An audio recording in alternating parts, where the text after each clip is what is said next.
Good morning, ladies and gentlemen, and thank you very much indeed for joining us for our annual look at living standards, poverty and inequality in the UK.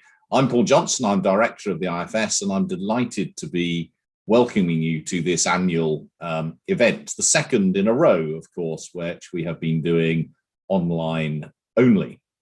The running order for today is that we're going to start with Jonathan Cribb, who will be talking about something which I hope interests you, which is what was happening to incomes and inequality pre-pandemic, actually really important in understanding where we are at the moment. Then we'll move on to Xiaowei Zhu, who will talk about what's been happening to the labour market over the last year through the pandemic. And then finally, Tom Wernham will talk about what's been happening to measures of hardship and deprivation over this period. They will speak one after the other for about 45 minutes between them. That will leave us with half an hour for questions at the end, and you should all have a link to the Slido app where you can put your questions in or vote for other people's questions if you want those to rise to the top and make it more likely, therefore, that they will be asked.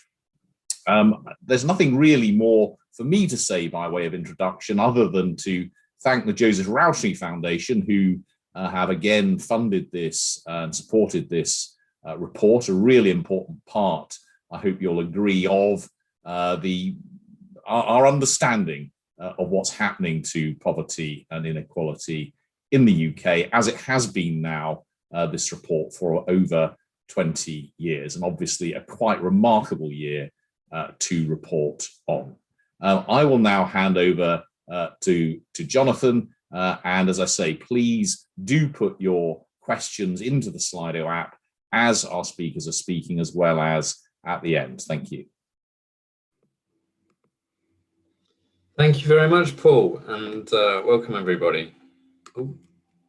So I'm going to have a very brief presentation here to set out where we were before the pandemic in terms of average living standards, inequality and poverty. And the key reason I'm going to do that is I think it is important to kind of know the situation as we got to the pandemic, because that relates to the groups who have found it either more easy or more hard during the pandemic itself. So some background. If we take net household income as measured in the government's household below average income statistics, and just for clarification here, net household income, that's after taxes and benefits are paid, that's at the household level, and it's equivalized, it's adjusted for household size and structure. Now, if we take the median, the middle of the income distribution from 2002 through to the latest data we have on this in 2019-20, we see this little graph in which you see kind of the rises before the Great Recession, the fall during and immediately after the Great Recession, and then what is actually a relatively poor recovery since then. So in 2019-20, we'd seen moderate but not great income growth over the last couple of years, 3% higher than 2 years previously, but only 9% higher than in 2007-8. Now, why do I say only 9% higher? Well, because in the 20 years prior to the financial crisis in 2008, median incomes were growing about 2.2% per year. Now, if I draw a line on what it would look like if that trend had carried on, that would look like this blue dotted line. And in 2019-20, median income was actually 20% lower than if that pre-recession trend had continued. And 20%, that is almost £5,500 per year at the median for a childless couple. So it really is an astonishing gap, an astonishing, disappointing gap, and therefore means that we were coming into the pandemic with much weaker household finances than if we had seen this trend continuing. Well, how has income changed across the distribution? Well, this takes essentially that same graph, only looks at the change since 2007-8, and now I'm going to look at across the income distribution. So the median is the 50th percentile of the income distribution, and now I'm going to add on some people near the bottom of the income distribution, the 10th percentile, and people near the top of the income distribution, the 90th percentile. And I think there's two things to see here. That yellow line looked like it was doing better than the higher income people initially during the Great Recession. But what you can see is real stagnation in incomes at the bottom of the income distribution, particularly since about 2013-14. In comparison, people towards the top of the income distribution have begun to catch up a bit. Now, what has been the drivers of income growth for low-income households? Well, this is actually really important when thinking about the pandemic itself. So everybody knows that incomes have been pushed down by reductions to working age benefit entitlements since 2010. But the big counteracting thing has been big increases in employment that have been concentrated amongst lower income households. Now, let me show you this in this graph here. This takes data from 2007-8 and the latest data that we have pre-pandemic in 2019-20. It splits the working age distribution, working age people, excluding pensioners, into 5 groups based on their household income, from the poorest on the left to the richest on the right. And this just looks at what percentage of people live in a household where nobody is in paid work. Unsurprisingly, lower income people are more likely to live in a workless household, and higher income people are less likely to live in a workless household. But the big change really is in that bottom quintile, the lowest 20% of incomes, where the fraction of people living in a workless household has fallen by 12 percentage points from 45% to 33% over this period. Now, why is this really important? Well, it means that overall, you've got more working people on low incomes, but you have the fact that there's also been reductions to benefit entitlements mean there's more working people, poor working people, with a thinner social security safety net. Okay. So taking all this together, where are we in terms of income inequality? Well, this measure of income inequality is a measure of income inequality across most of the income distribution. It takes the ratio of income at the 90th percentile near the top to the 10th percentile near the bottom. And we can do this back all the way to the 1960s. And you can see that basically in the years since the 1990s and in 2000s, this has been kind of wobbling around a bit. The income inequality on this measure is similar to the late 1990s, but far higher than the levels seen in the 1970s because of that big rise in inequality in the 1980s. Now, some people are interested in different measures of income inequality. So what about what's happening at the very top of the income distribution? Well, that shows a slightly different picture. It shows that in 2019-20, we were pretty much at historical highs on this measure, although that it was relatively unchanged compared to the late 2000s.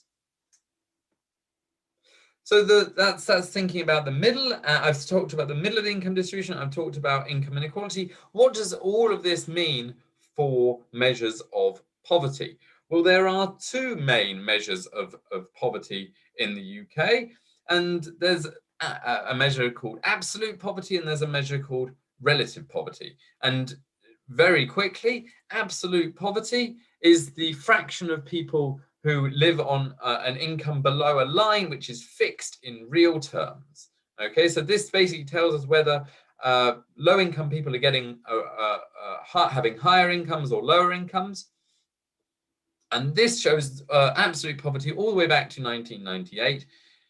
The big picture here is two things. One is that there have been some gradual reductions in absolute poverty over recent years, but they really are very, very small in comparison to times and to better economic times, particularly compared to the late 1990s and early 2000s, which saw very large reductions in absolute poverty.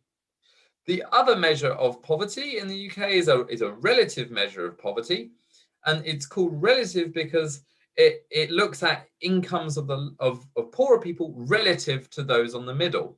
So it asks people, are you on an income below a line which is measured as 60% of contemporaneous median income? Therefore, it basically captures whether low income people are falling behind or catching up with the middle of the income distribution.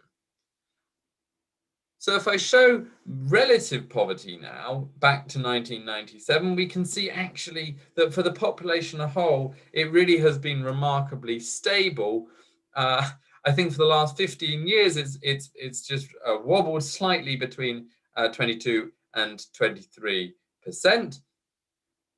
But there is something to focus in on here, because there is a group that seems to be now seeing increases in relative poverty. If you look back to 2010 and compare it to 2019, we do see that there's been an increase in child relative poverty. That means that poor families with children have been falling behind the rest of the population in the run-up to the pandemic. The last thing I'm going to show you is a consequence of various trends, but is important for understanding poverty and nowadays, and that is the fraction of people in poverty who live in a working household, and that has been rising steadily over recent years. So this shows back in the late 90s that about half of people, excluding pensioners here, who were in poverty lived in a working household, and that's now by prior to the pandemic, that's up to 2/3 of households in relative poverty in working households, and that again underlies the fact that there are more poor working people who are potentially vulnerable to a big shock like the pandemic. Part of this, of course, is the success of getting people into work, but it is also a result of the rising poverty rate for working households. So a very quick summary now. The pre-pandemic years saw steady but still fairly slow income growth, and we were way behind where we could have expected to be, at least from a 2007 standpoint.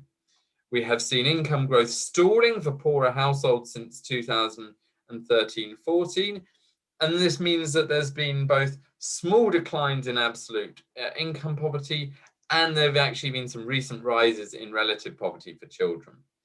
And poverty has become increasingly an issue of working households, meaning when this big pandemic shock came along, it does make them more vulnerable to this. So that's all from me. I'm going to hand over to Xiao Wei, who's going to take you on to a presentation on the labour market in the pandemic.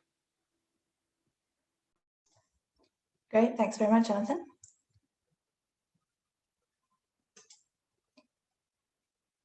I think you'll have to stop sharing your screen so I can share it.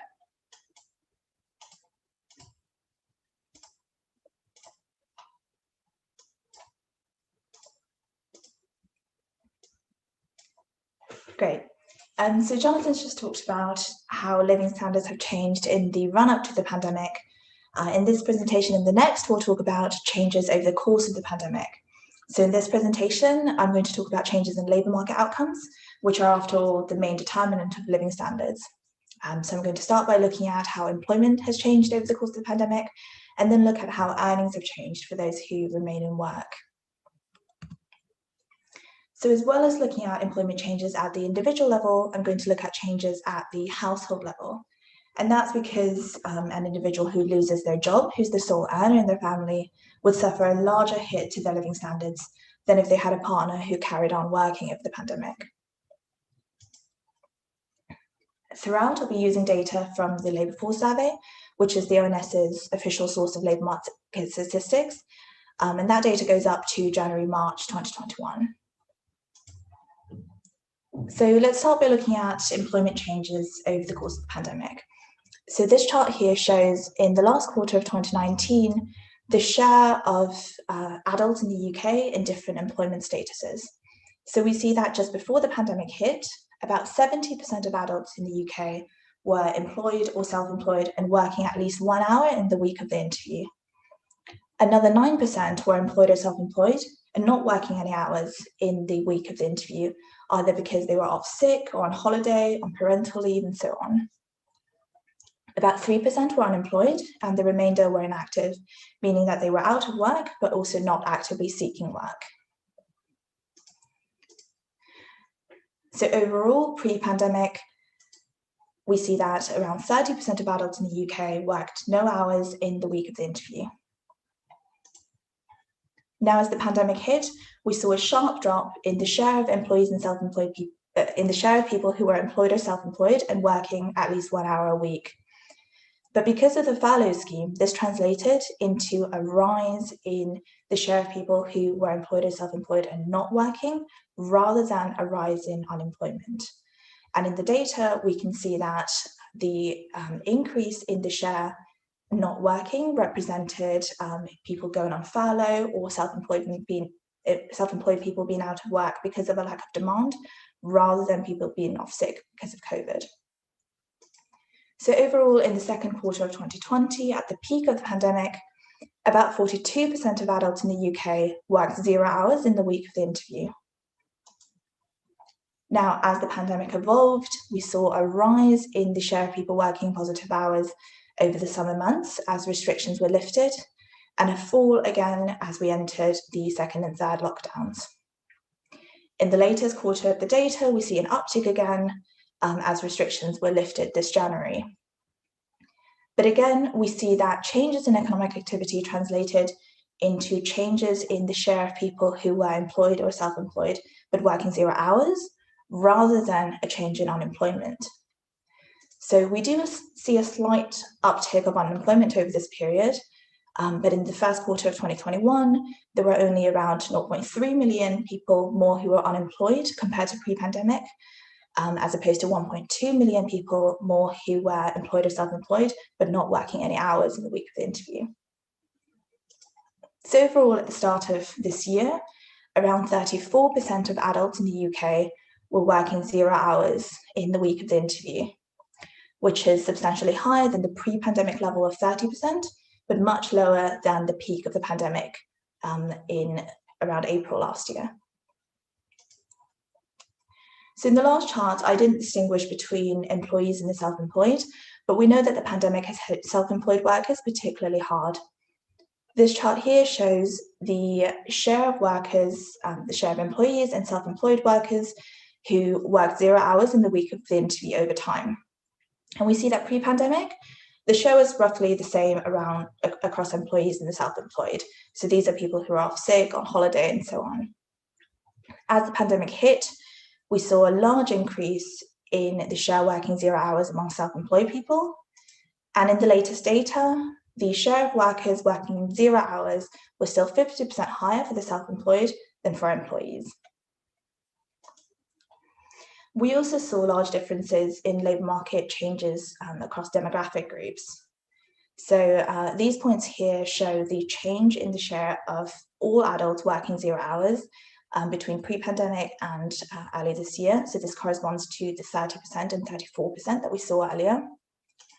Looking at cross groups, we see that the change is larger for men than for women, and entirely concentrated among those with lower levels of education. So you really don't see any increase at all for those with degrees. We also see the largest increase for younger people, so a much larger rise in worklessness than for other age groups. Though it's worth noting that in the latest HMRC data, it seems like these differences between age groups has fallen. So young people remain the group that are most likely to be furloughed, but the differences are now smaller than they used to be. We also see some differences across ethnic groups, and in particular, Black people who had relatively high levels of worklessness before the pandemic hit also saw the largest increase in worklessness over the pandemic. So far I've been talking about changes at the individual level, but of course, when we think about household incomes and living standards, changes at the household level are also relevant. So the green line here shows the share of workers among younger adults and older adults who worked 0 hours in the week of the interview. And the yellow lines here show the share who lived in a household in which no one worked any hours. So now for both age groups, and particularly for the young, you see that the yellow line lies far below the green line, which suggests that many people who worked 0 hours lived in a household where other members of the household continued to work over the pandemic. So thinking about things at the household level is really important when we try to interpret the change in labour market outcomes for young people, because whilst you see that young people by far suffered a larger individual labour market shock, so a much larger rise in the share working 0 hours than older adults, they did not see a larger change in household level worklessness, which means that their living standards are likely to have been largely protected. Why is this? Well, it's because many young people lived with their parents before the pandemic hit, and many more have moved in with their parents since the pandemic started. So the green line here shows the share of 19 to 24-year-olds who lived with their parents over time, and the yellow line shows the same, but excluding full-time students. So we see that pre-pandemic, about 60% of all 19 to 24-year-olds lived with their parents, and about 45% of non-full-time students lived with their parents. Now, over the pandemic, when we compare the first quarter of this year to the same time last year, we see an increase of 11 percentage points in the share living with their parents overall, and even excluding full-time students who would have moved back home when universities and colleges closed, we see an increase of 5 percentage points. So what this means is that, as well as the furlough scheme preventing young people from seeing falls in their living standards, living with their parents has also been able to offer them some level of insurance. Thinking about outcomes at the household level is also important when we think about differences across ethnic groups. So the green bars here show, again, the change in the share working 0 hours across ethnic groups. And the yellow bars show the change in the share living in a household in which no one worked. So for most ethnic groups, as you'd expect, you see that the change at the household level is smaller than the change at the individual level. However, the opposite is true for Pakistani and Bangladeshi adults. And that's because a large share of Pakistani and Bangladeshi households are single earner households. And if you think of someone who lives in a single earner household who didn't work pre-pandemic, the pandemic would not have affected their individual level employment outcomes. But if the breadwinner of that family loses their job, that would affect the entire household. That would affect the household level employment outcomes. And we know that pre-pandemic, 67% of Pakistani and Bangladeshi adults lived in a household in which at least one person worked, but not everyone worked, compared to just 25% of people from other ethnic groups. So what this means is that whilst for most ethnic groups, partners and other household members would have been able to provide some protection against falls in individual earnings, and therefore changes in living standards and household incomes would have been smaller than changes in individual level employment outcomes. The opposite was true for Pakistani and Bangladeshi households. So far I've been talking about changes in employment outcomes. I'm now going to turn to talk about changes in earnings. So when we look at changes in earnings growth, we'd often first start by looking at changes in average earnings. And the ONS has a series of average earnings, which suggests that real earnings increased by 4.4% in the latest data. Now, if we were to take that at face value, it would imply that over the pandemic, we've seen the strongest earnings growth in the last 20 years, much higher than the 1.2% we saw in the 2 years prior to the pandemic. Now, there's a number of reasons we can't take this figure at face value. So the first is that there's been a large change to the composition of workers who remain in work. So over the pandemic, low earners have been more likely to have been laid off than higher earners, and this mechanically pushes up average earnings. The second is that furloughed employees are included in this measure of average earnings. And because furloughed employees only get 80% of their pre-pandemic earnings, this mechanically pushes down average earnings. A third issue with the ONS statistic in particular is that it starts from a very low base. So this figure compares earnings in February to April 2021 with earnings in February to April 2020, which includes the data point of April 2020, where the introduction of the furlough scheme led to a large fall in average earnings. So by comparing earnings now with an artificially low base, you also get an artificially high measure of earnings growth. So what can we do to avoid some of these issues? Well, what we do is compare the change in earnings for employees who continue to work at least 1 hour a week. So we're following the same workers over time and looking at how their earnings during the pandemic compared to their earnings prior to the pandemic. And when we do this, we get a figure of average earnings of 1.3% in this financial year, which is very similar to the average in the 2 years prior to the pandemic. So overall, it seems like earnings growth has held up remarkably well over the pandemic. Now, despite earnings growth being around the same overall, we do see some differences across different groups. So for one, we see that whilst for people with degrees in A-levels, earnings growth this year was the same or lower than they were in the years prior to the pandemic. It's those with GCSEs and below who saw much higher earnings growth. And we think this reflects a combination of the uplift to the national living wage and relatively low measured inflation. We also saw stronger earnings growth this year in the public sector compared to the private sector, whereas normally the opposite is true.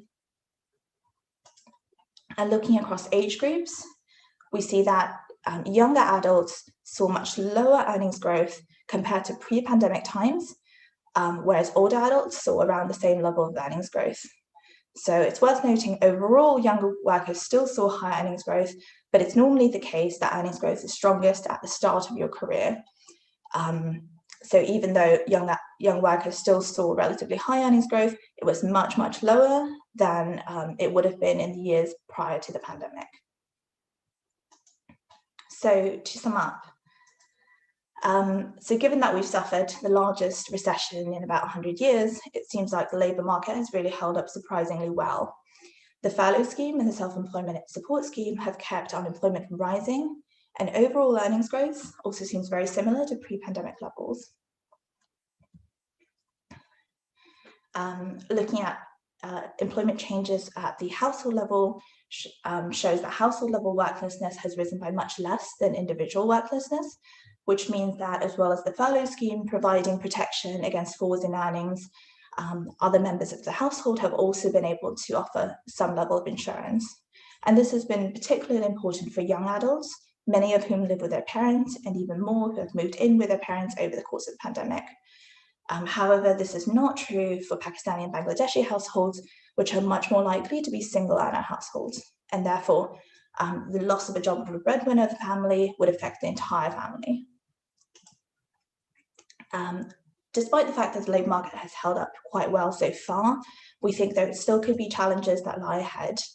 So for one, we know that the furlough scheme has started to wind down, and in the latest HMRC data, there were still more than 2 million people on furlough at the end of May. So it remains to be seen how quickly they're brought back into the workforce and how many end up flowing into unemployment. The second point is that we know that earnings growth has held up quite well over this year, but we might still see falls in earnings in the future. And indeed, looking back at the 2008 recession, the falls in earnings then happened in the years following 2008 rather than in 2008 itself. The third point is that we've seen the largest hit to the labour market outcomes of young adults. They've seen the largest falls in employment, as well as lower earnings growth than they would have done pre-pandemic. And we know that disruptions at the start of people's careers can have long-term effects on their employment and their wage trajectories. So I'll end with that and hand over to Tom Wernan, who will talk about changes in deprivation.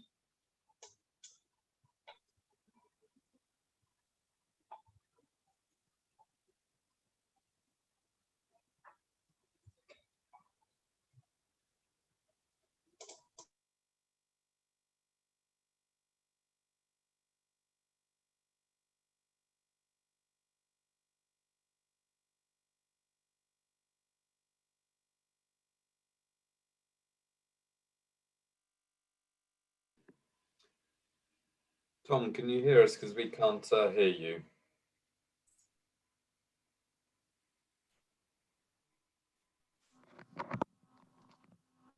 Can you hear me now?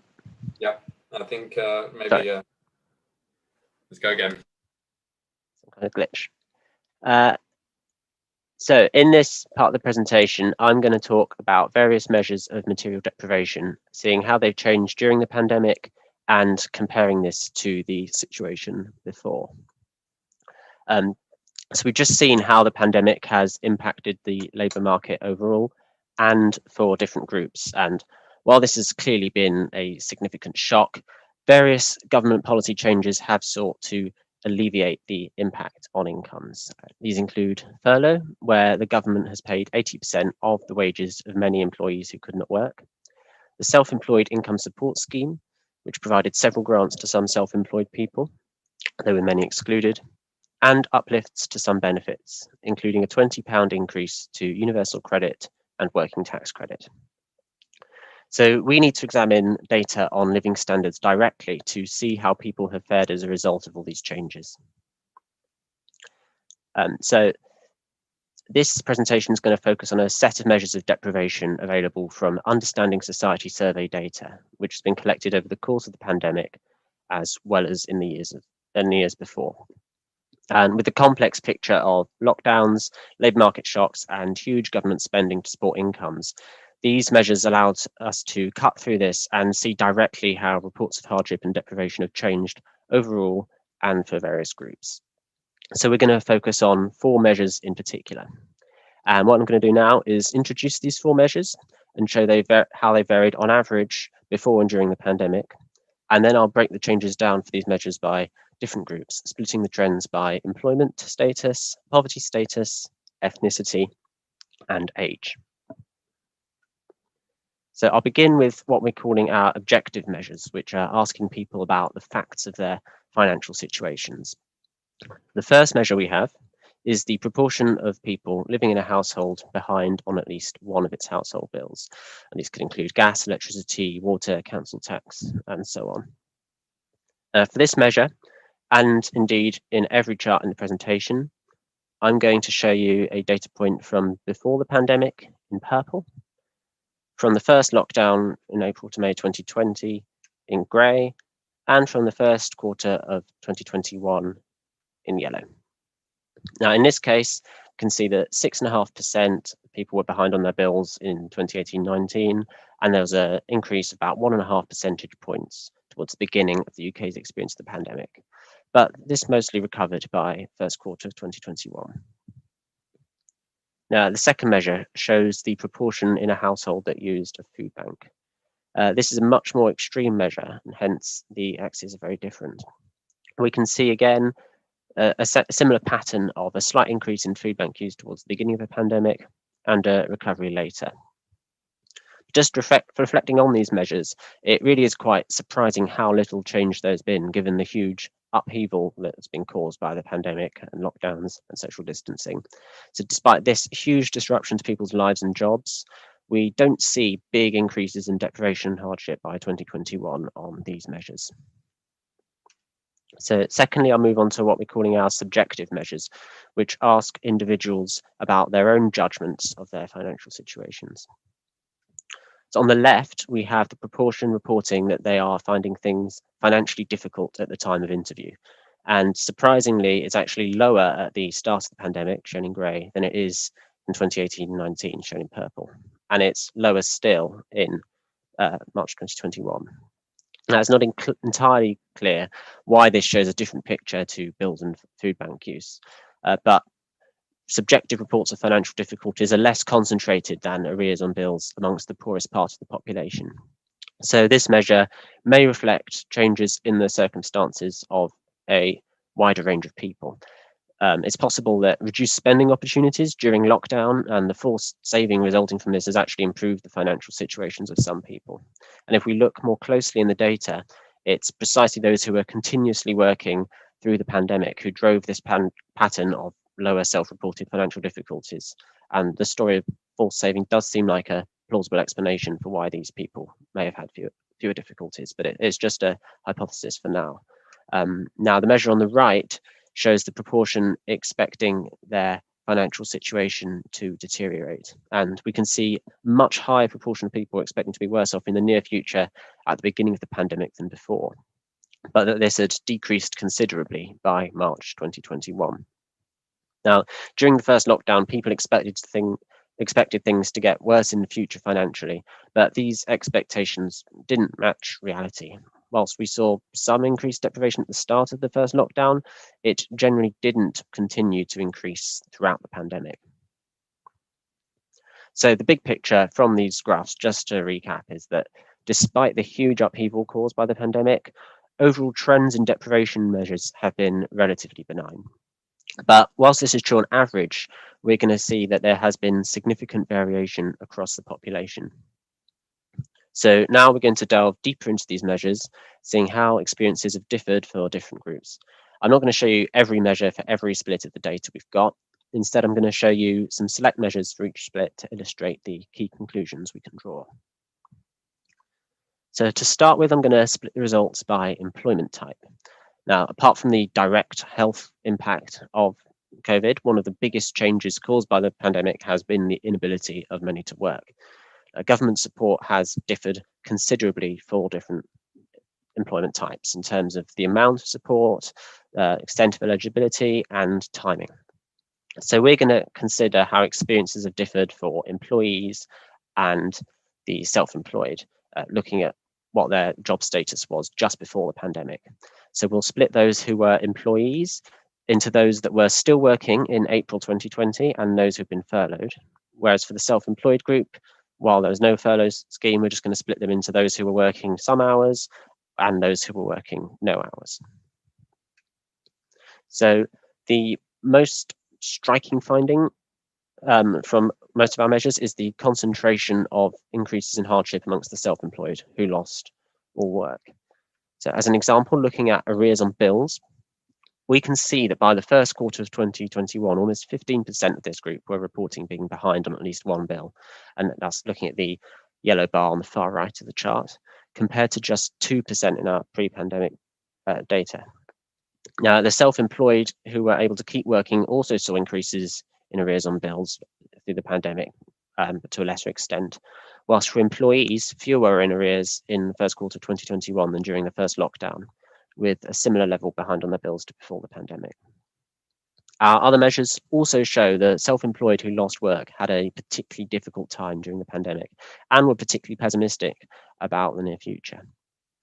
Now, we know that the main support package available for this group, the self-employed income support scheme, didn't start paying out till late May, and though it was generous for those who received it, there were also many who were excluded from it. So it's not surprising that we see some of our biggest increases in deprivation amongst this group. Okay, so next, we're going to see how experiences have differed based on households' financial situations before the pandemic.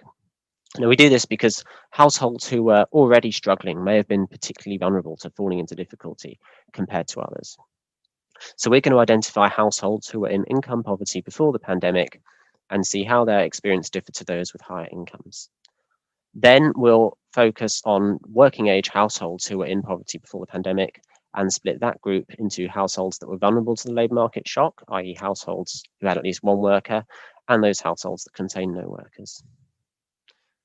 So let's first compare those who were in poverty with those who weren't and look at our arrears on bills measure.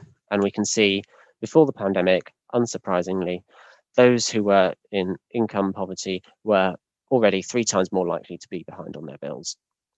But now if we introduce the data from April-May 2020, we can see that while there was very little change amongst those who hadn't been in poverty, there was a sizable increase in arrears on bills for those who were in poverty pre-pandemic. So a gap that already existed had widened. And adding in March 2021 data, it seems this pattern persisted. Now, I'm not going to show all the other measures now, but in general, they corroborate the pattern of increased hardship, particularly towards the beginning of the pandemic, for those who were in poverty before the pandemic struck.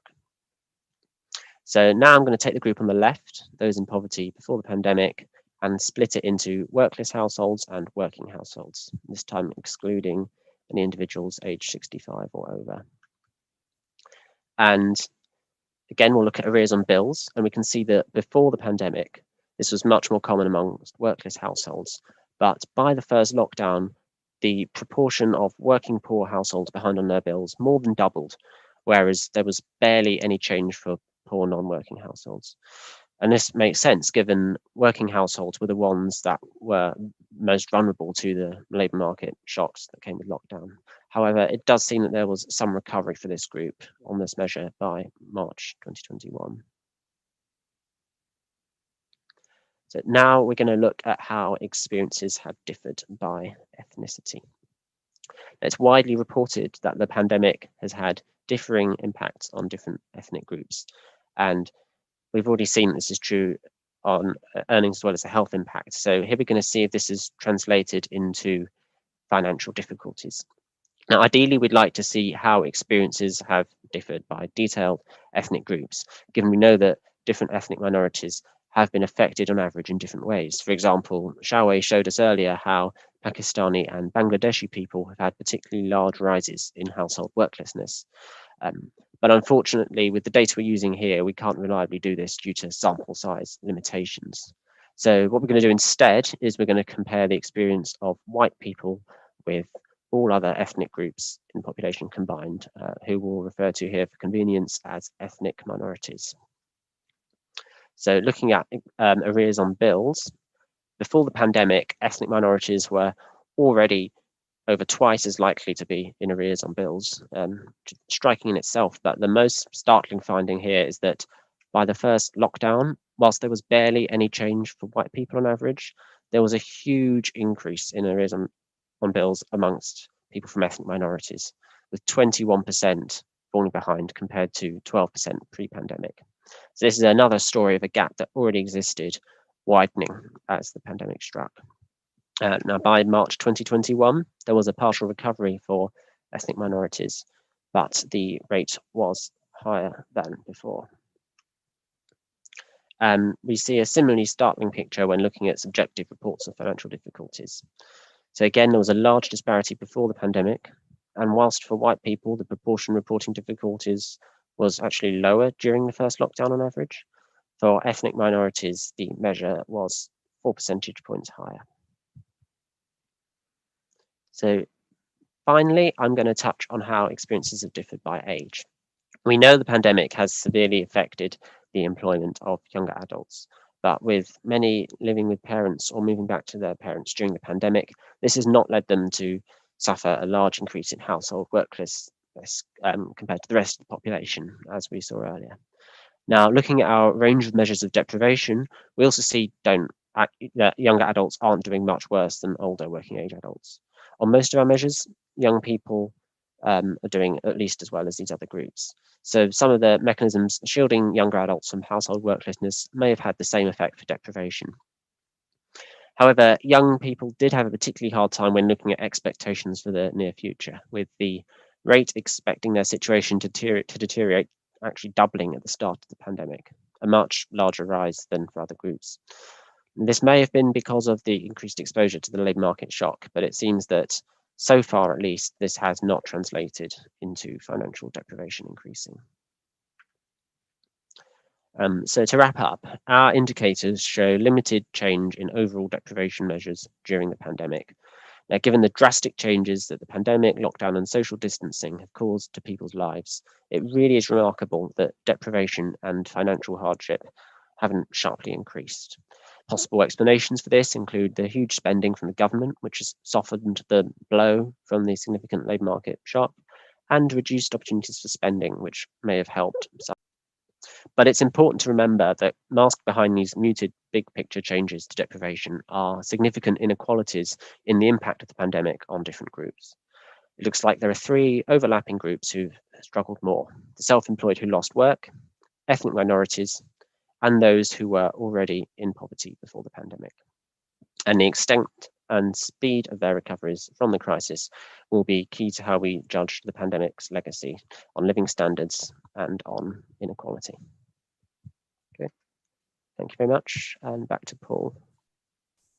Well, thank you ever so much, Tom, Jonathan and Xiaowei. That was absolutely great. And we're also joined by my colleague Tom Waters, who is another author of the report. And between all of us, or at least between all of them, hopefully we can answer some of the questions, which thank you for putting into Slido, but do continue to put them in and indeed vote for ones that are there. I'm going to broadly, at the moment at least, take them according to how much they've been voted for. So if you want one of them answered, do vote for them. There's quite a lot of questions here about the future, which is even more unknown than the past. In most recessions, the impact on living standards and incomes lags the actual recession. Can you say anything about the prospects for 2022? A very good question. Do we have an answer? Jonathan, your thoughts, and then anyone else who'd like to chip in. Okay, so we can think about this in a couple of ways. It's going to be about how the economy changes. It's going to be about what happens to government policy. So I think different things are going to push in different directions here. You're going to have more people come back off furlough schemes and get more pay. On the other hand, you're probably going to get more people who are unemployed. So on net, I think that would probably benefit middle and higher middle income people a bit more, and the fact that there might be a bit more unemployed people might pull down incomes towards the bottom. I think the big thing will potentially be is going to be with the withdrawal of support, and particularly has been in the news again today. If the £20 uplift to universal credit does indeed expire, then that would be a significant reduction in income for a large number of low-income people and push their incomes down. So I think that, unfortunately, there are currently reasons to be a little bit pessimistic about the changes in income in 2020, it's hard to say this, 2020, 21 and 2022, and probably be a little bit more optimistic potentially about some of the middle and higher income people. Does anyone else want to add anything to that? Yeah, I'd just add to that on so in Xiaowei's presentation, you saw that earnings growth's been kind of fairly normal. Real earnings growth's been fairly normal over the past year, and that's also actually what we saw during the Great Recession. So 2008, 2009, earnings growth was kind of fine, pretty normal, and it was only after that you saw earnings start to decline in real terms. And that kind of makes sense if you think that for employers, it's often quite difficult to make nominal wage cuts, nominal earnings cuts, actually cut the amount that people are paid in cash terms. And so instead, sometimes they freeze wages and then just allow inflation to erode the real value of wages. And since inflation has been really low this year, at least measured inflation, that's limited the capacity for that sort of strategy. But that's the kind of thing that might take a few years to feed in and then have a longer run effect on living standards. I think that's right. I might add a note of optimism here, which is that if you try to compare things to previous recessions, I think it's important to bear in mind that this is a very unusual recession. It's not a recession that arose from structural issues in the economy. It's very much a self-imposed recession, right? It's a recession that happened because the government ordered entire sectors of the economy to shut down. And if we could just go back to the economy exactly as it was, then perhaps we wouldn't expect longer term changes, longer term negative consequences. I think where those might arise is where you see sort of structural changes as a result of the economy. So as a result of the pandemic. So for example, if there are scarring effects on younger people who've lost work as a result of the pandemic, or if perhaps there's structural changes in the sectoral mix and you get mismatches between the skills that people have and the jobs that are available, that could be things that drag down future economic growth. Great. Well, we've offered you quite a lot of possibilities about the future. One thing that I think is important to take from Jonathan's original presentation is that we've obviously had, irrespective of this year, 10 pretty miserable years in terms of income growth And I don't think there's any particular reason to expect the next 2 or 3 years will be much better than that average over the last slightly miserable 10 years. So whilst we might not have a big long-term negative effect of this year, as we did of the financial crisis, I don't think it'd be fair to say that there's much scope for a big bounce back and closing some of that gap that Jonathan showed right at the beginning of his presentation. Just reflecting on something that Tom said, an answer to one very specific question in the Slido is, yes, this is all real. It's all inflation adjusted, everything that we've all been talking about. Right at the top of the pops at the moment is a question about geographical differences. Now, I don't think we looked specifically at that, but Xiaowei, I know you've been doing quite a lot of work on geographical differences in living standards over the last little while. Can we say anything about geographical differences in labour market and living standards and how that's been changing over the last year or two? Yeah, so we do actually include a geographical cut in the report, but because we use the LFS, I think the sample sizes aren't quite large enough to get statistically significant changes in employment outcomes. But I think we can see some geographical differences starting to emerge when we look at the HMRC furlough statistics. So I think what's quite striking actually when you look at those furlough statistics is that at the very initial stages of the pandemic, the effect seemed very even across regions. So the share of employments furloughed was basically the same across all regions in the UK. In the latest data, so after this third lockdown and the current reopening, we start to see a difference between London and the rest of the country. So furlough rates are still much higher in London and very similar across the rest of the country. And I think this sort of corroborates other data we see on labour markets. So for example, vacancy data, where we see again the recovery in the latest period has been slowest in London. And I think this could well have to do with structural changes to working patterns. People start working from home more. There's less reliance on coming into London, which might have longer term consequences on geographical inequalities. Brilliant, thank you. Does anyone else have any thoughts on the geography of this? I mean, I think it is very striking, isn't it, that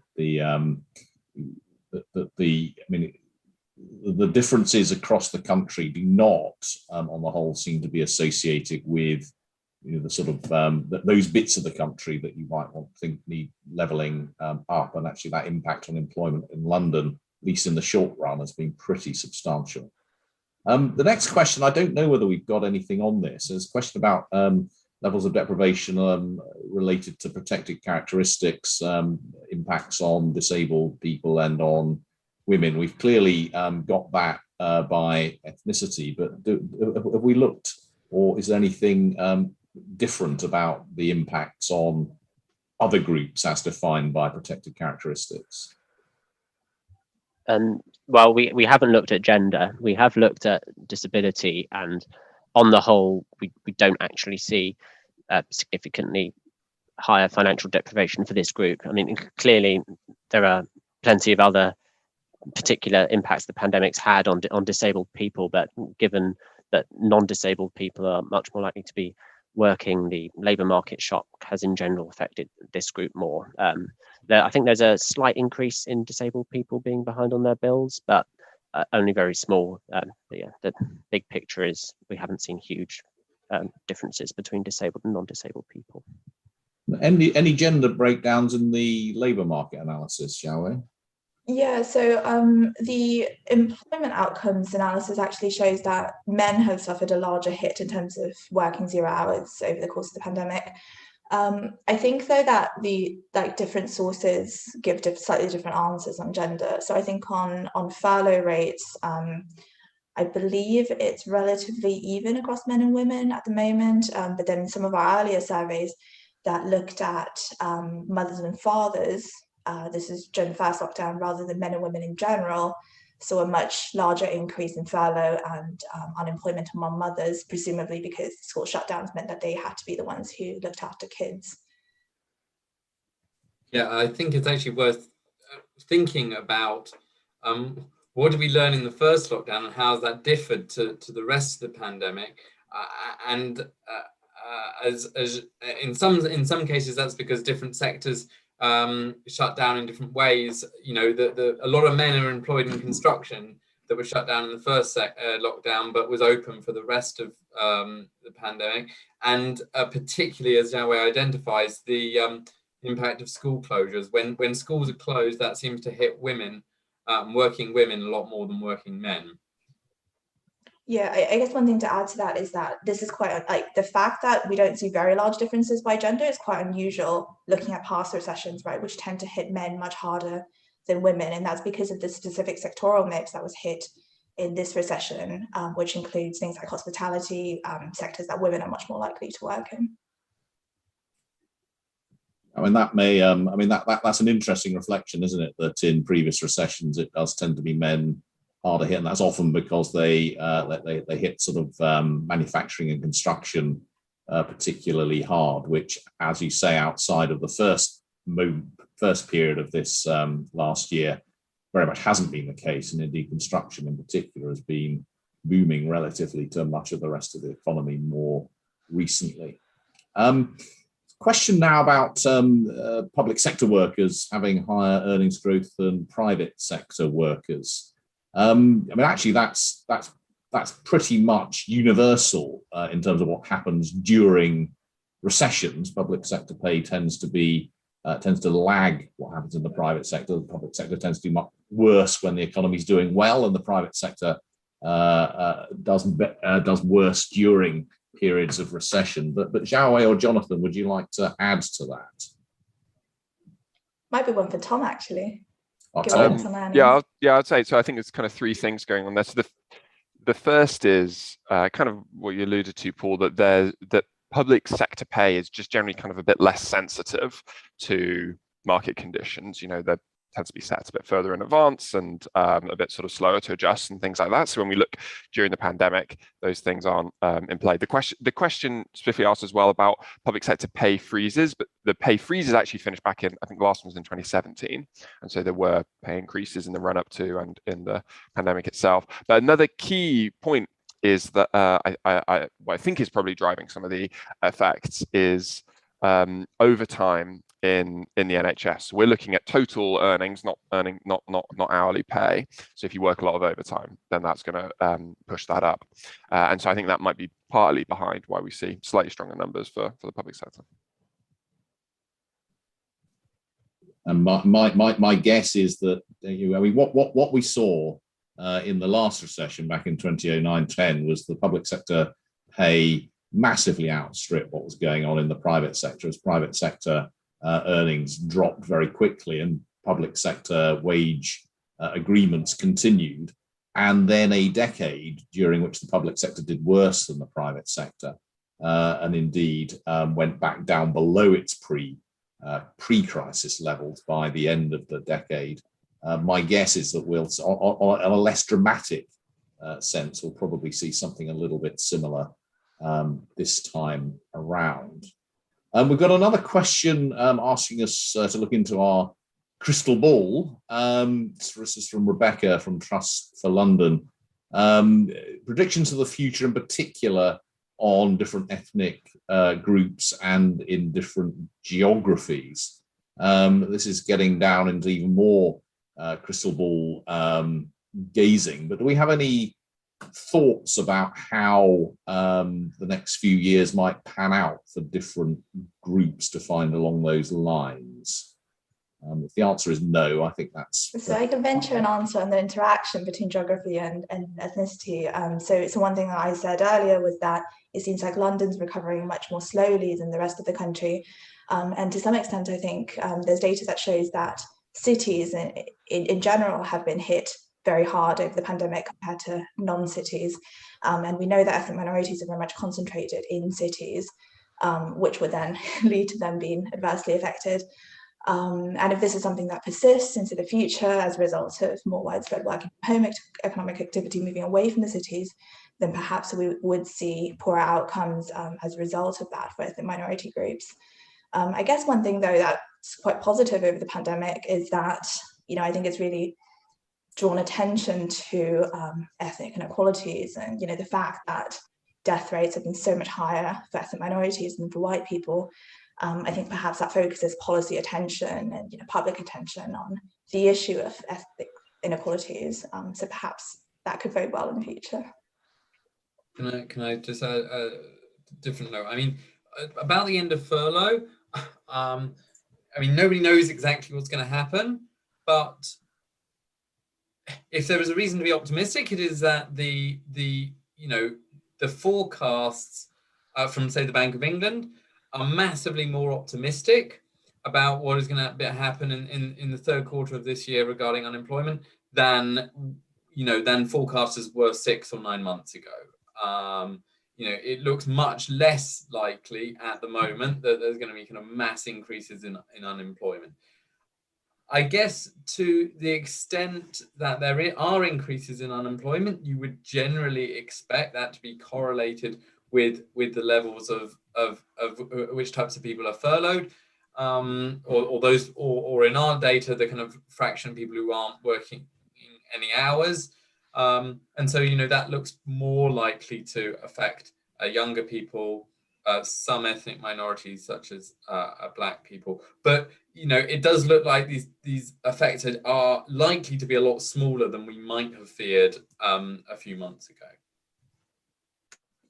There's a number of questions, or 2 or 3 questions anyway, about the impact on families with children, both related to the role of universal credit, the 2-child limit, and more generally whether we have anything on whether the last year has been better or worse than average for families with children. Who would like to take that?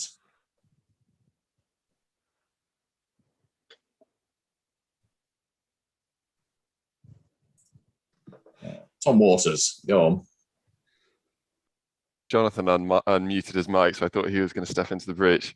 What do we know about families with children? So I guess one of the key things, something that Xiaowei alluded to earlier, is school closures obviously have an effect on families with children in a way they don't on those without.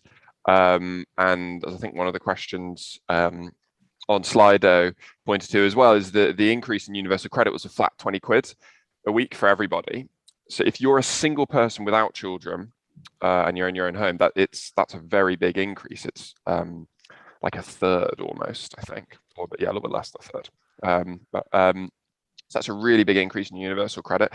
If you are, a couple with 3 kids under a renter, it actually might be really quite a small increase. So there's a certain way in which just having that flat increase does more for those, typically those without children, than those with. I don't know if there's anything else anyone else wants to throw into the mix on. I think that there are statistics showing that the rise in relative poverty for children that I showed prior to, in my presentation are worse for looking at larger families, as in families with more children. And that is consistent with the way that benefit cuts have been falling upon different families. And I think that just kind of highlights what I was talking about, is that slightly that thinner safety net for certain groups.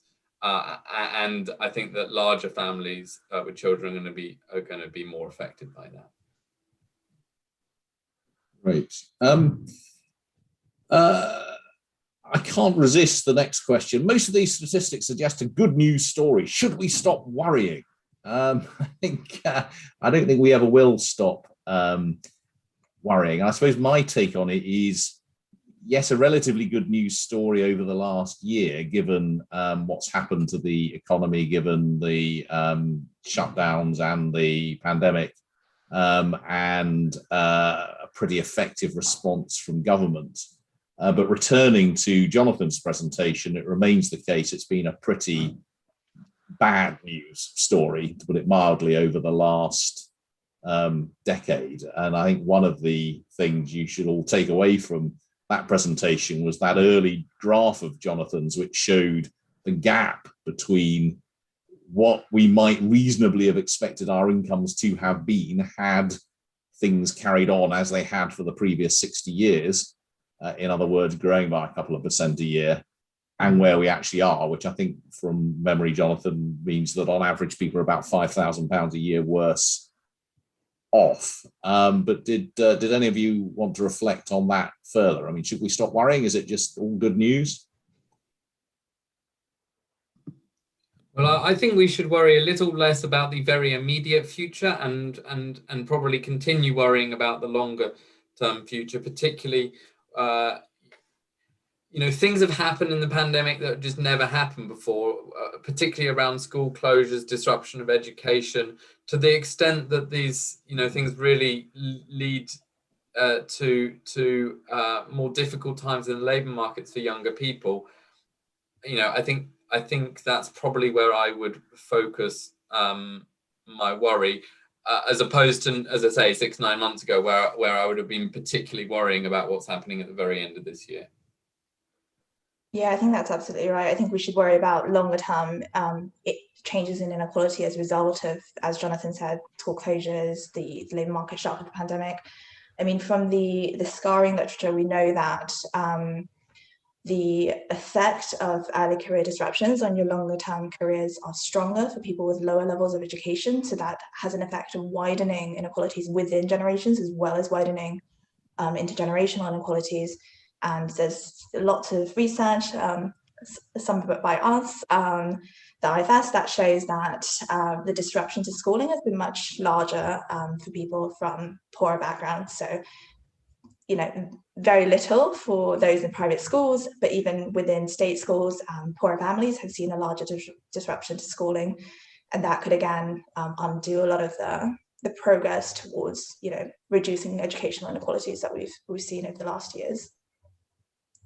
Yeah, I think that's a really important point from Xiaowei there, and that refers back to some work we did at the IFS earlier in the year, and the gap in the experience of young people, and in particular those still at school, has been enormous, and I think there are real risks if that translates through into labour market experience, both for those who are moving into the labour market at the moment. It's a very bad time to have been doing that recently, and that can have long run effects, but particularly I think if the educational gaps widen as a result of this. So yes, we've always got things to worry about, I'm afraid.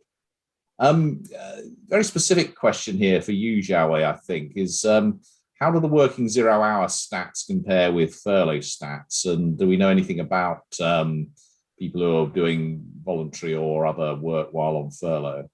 Yeah, that's a really good question. So short answer is that our working 0 hour stats are much lower than the HMRC's furlough stats.